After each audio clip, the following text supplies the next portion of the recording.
Are you ready to break free from the doubts and limits holding you back? Welcome to Embrace Your Value, where therapy meets coaching to help you unlock your true worth and take control of your life. Hi, I'm Kristen, a trauma therapist dedicated to helping you heal, break old patterns, and reclaim your power. And I'm Jen, your support coach, here to show you how to set fierce boundaries, embrace self-compassion, and step boldly into the life you deserve. So whether you're stuck in self-doubt or feeling lost, know this: your value isn't up for negotiation. It's time to own it. Every week, we tackle real issues that challenge, inspire, and empower you to live with purpose and confidence. So grab your favorite drink, take a deep breath, and let's get started. Because you're not here to play small. It's time to embrace your value. Hello, everybody. Welcome back to Embrace Your Value. I'm Kristen Burrus, your friendly neighborhood therapist specializing in trauma.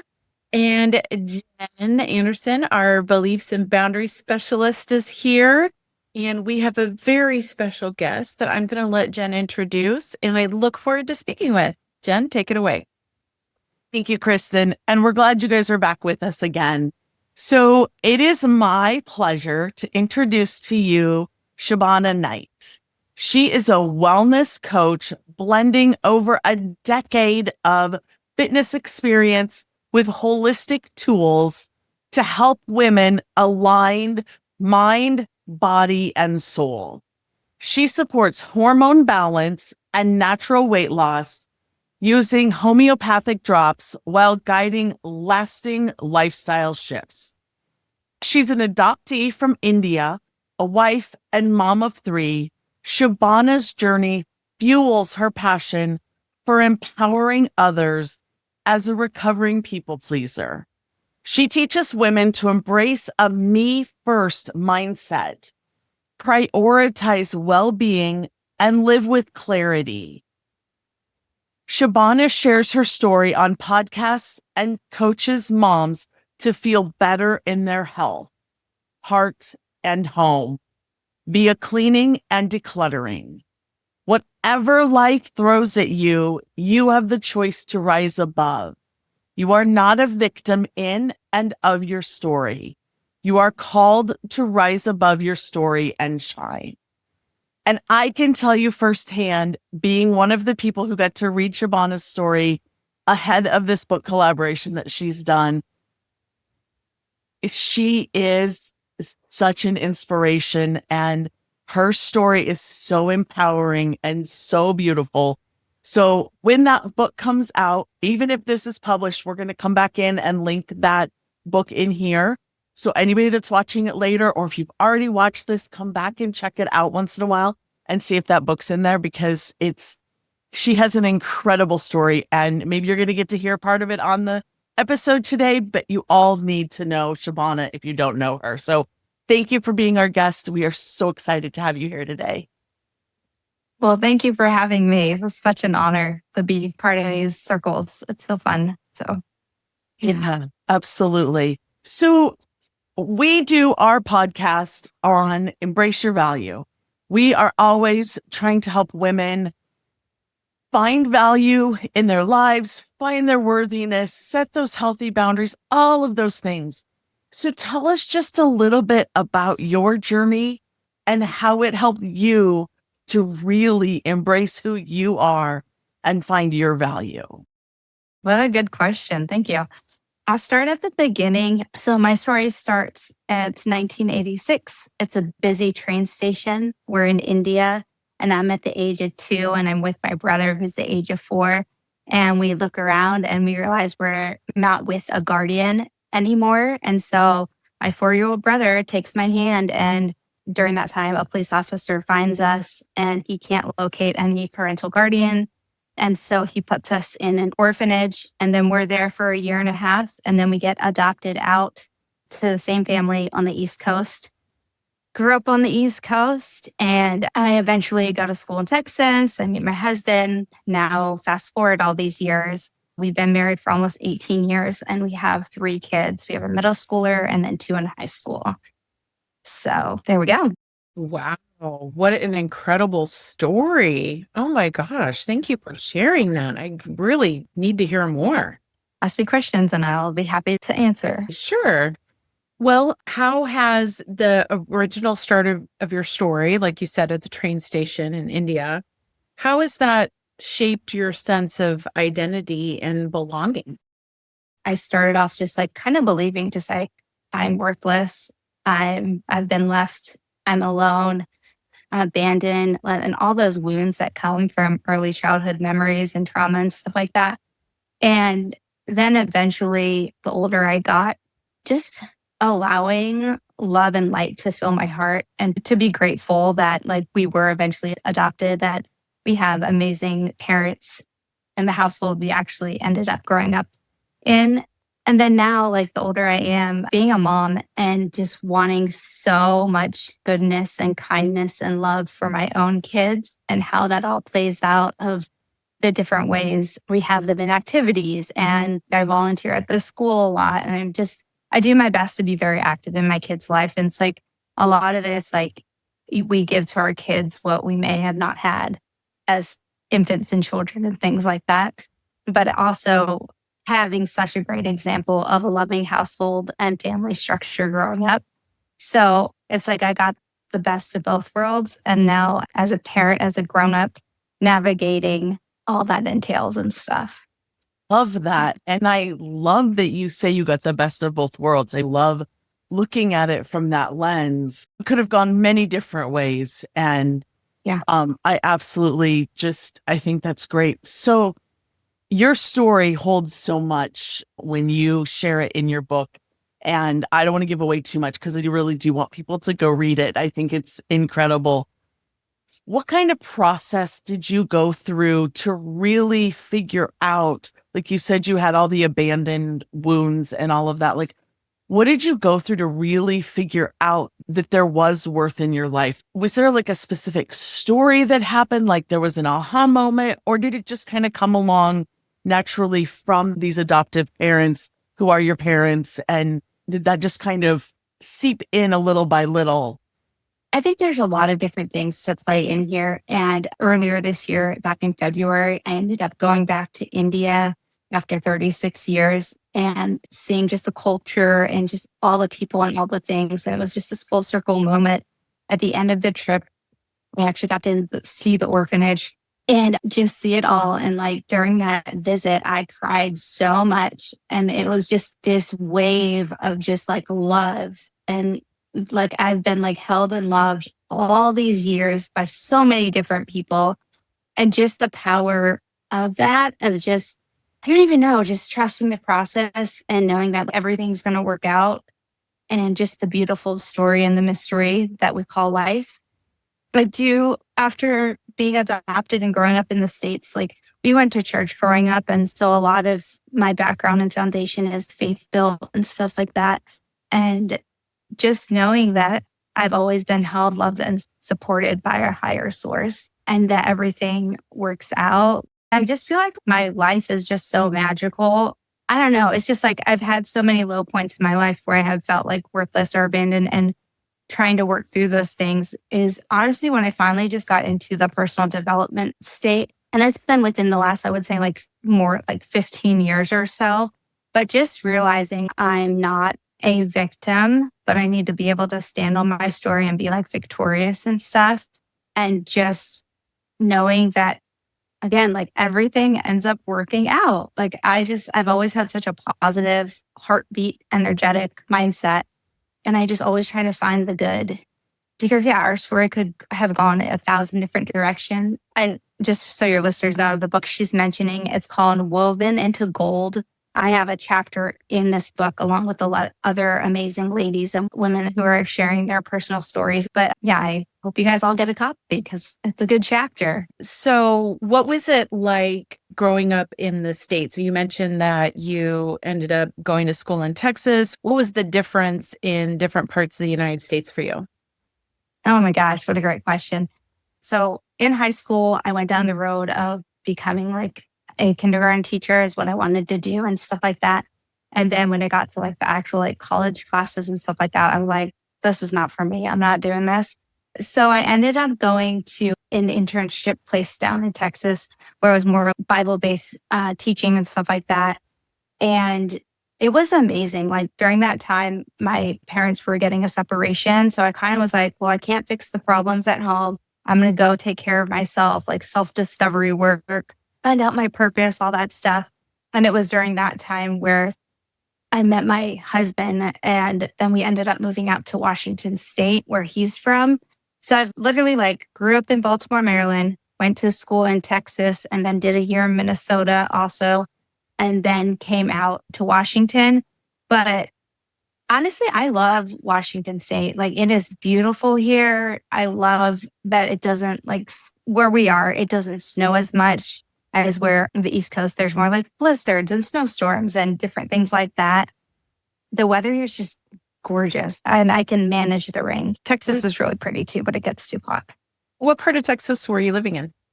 It's Garden Valley. So like East Texas, an hour and a half away from Dallas Airport. Okay. Yeah. I used to live in Dallas, so Nice. just Yeah. like a minute. So I know what it's like. Mhm. So Yeah. you've lived on in all parts of the United States because I grew up on the West Coast and then I kind of moved to the Midwest and I've been up and down in the Midwest, but I've never even been, much less grew up or lived on the East Coast. So it's really fascinating that you got to experience all the different Yeah. parts of the country. I love talking to people who have come here from other countries, regardless of age, just because my experience is the only one I've got, and I've never lived in Yes. another country or anything like that. For So sure. I love the perspective and being able to like get my head wrapped around what's it like when you don't grow up in the United States or you weren't born here and what does that look like? Yeah. I've always been like, let's go on an adventure. Let's see what it's like. Like I loved living in Minnesota, even though the snow and everything, I just chose not to like drive a lot or let other people drive. But the winters were so beautiful. But at the same time, I really like Washington. Like it's weird to say that, but it's good. So I think it's really good because you do get to experience lots of different things. And I think in Washington, I have friends that live in Washington, and she's always telling me how there's just people from all over the world. yes. that spend a lot of time there. So I could see where that would be a good fit. Where in Minnesota, you're going to get people that have pretty much lived there their whole lives, and nothing against Minnesota because I'm in Nebraska. So we have this same thing. Like, yes, I get it. But you get to experience lots of different cultures where you're at. And I think that's a beautiful thing. So I'm curious to learn a little bit more. This is not really something you and I've talked about the work you do with women. Like, what is some of I don't know if you call yourself a coach, but what does some of that work look like for you? How do you help women? Yeah. So I love helping women. It's my favorite. We're the best. I think, let's see. So my background is in personal training. I've done that for the last, 10 to 12 years, I would say. And then that kind of sprouted into, I ended up getting my life coaching certificate. So right now it's more of, I help women who maybe feel struggling with weight release, with either decluttering their homes and or just coaching them on whatever they're dealing with. I love those different avenues, health, home, and heart. One of my favorite things to do if I'm not like coaching one-on-one is just going to people's houses and helping them declutter their kitchen or their closet, or just to clear up that space and also that mental clutter when it comes to life coaching. So it's just a little bit of everything, and basically just working part-time because I'm managing the kids and their schedules and their busyness. I'm just like thankful of all the things I've created. And I'm like, oh, and I'm going to make money this way and do this thing and dabble in this. And it's just fun. Like the older I get, the more fun I want to have. And helping people to me is fun. Yeah, absolutely. Yeah. And I love how you've integrated like simplifying. I kind of heard simplification. Yes. Like, and you didn't say that word, but what I was hearing sort of in what you were saying is like decluttering and clean. Like I tell people all the time, clean space, clean mind, right? I see a lot of people with anxiety. And so it's like, okay, well, what does your space look like? What are you taking into your body, into your brain? What are you fueling yourself with, mind, body, and spirit? And Yes. like talking about that. So I love that approach. Yeah. Thank you. I do too. It's just encompasses all of it. For me, it's like mind, body, soul approach. And then the happier we are as women, like the happier our household is. And then it just flows out. And it's this beautiful, like just crescendo of life. I feel like I used to be so burnt out and struggling and this, that, and the other thing. But I finally just found something that worked for me. And I feel like it started with more of the cleaning and decluttering. And then it kind of turned into personal training. And then it turned into life coaching. And now it's just this like beautiful ball of magic. So I love that. yeah. I love that. There's just so many avenues that you can take a woman down and really help her and empower her into her own worthiness and her growth. I love that so much. Gosh. Yes.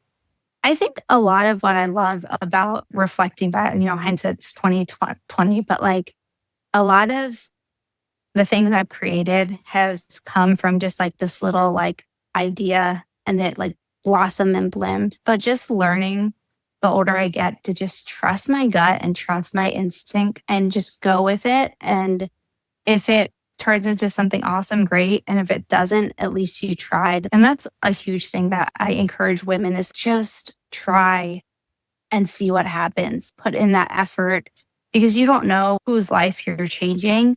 Even just showing up every day on social media with a post or something encouraging or a smiling face, like you have such a big impact, even if you feel like you don't, like you do.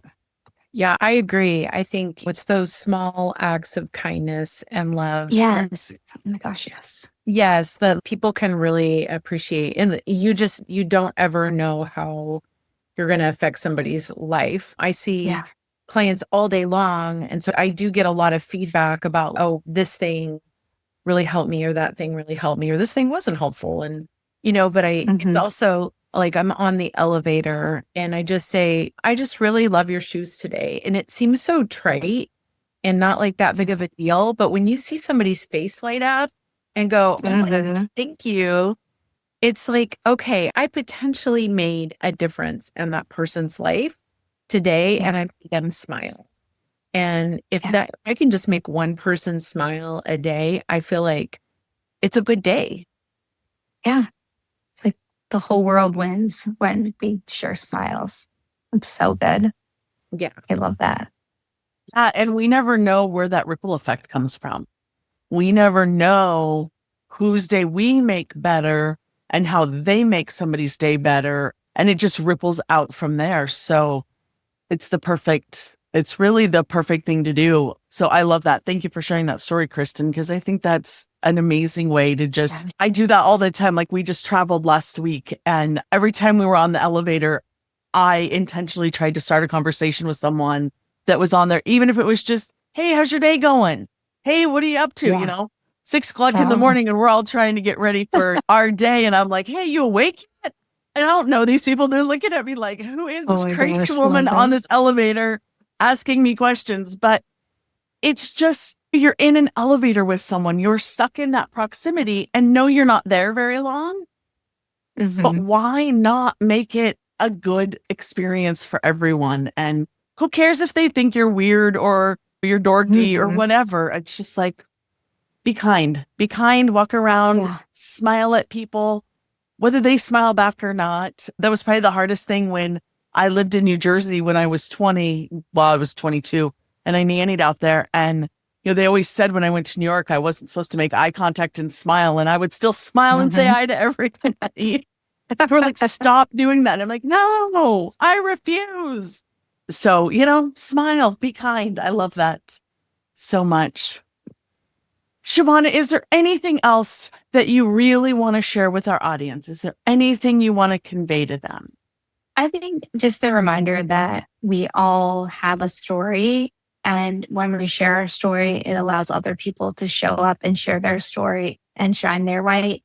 And just the importance of sharing your story, because you don't know whose life you're going to change. You don't know the impact you're going to have. And maybe you'll never know, and that's okay.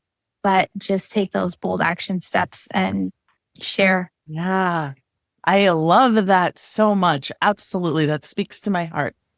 So this will all be linked down in the show notes, but tell our listeners how they can find you, how they can get in touch with you if they want to learn more and if they want to get a copy of the book.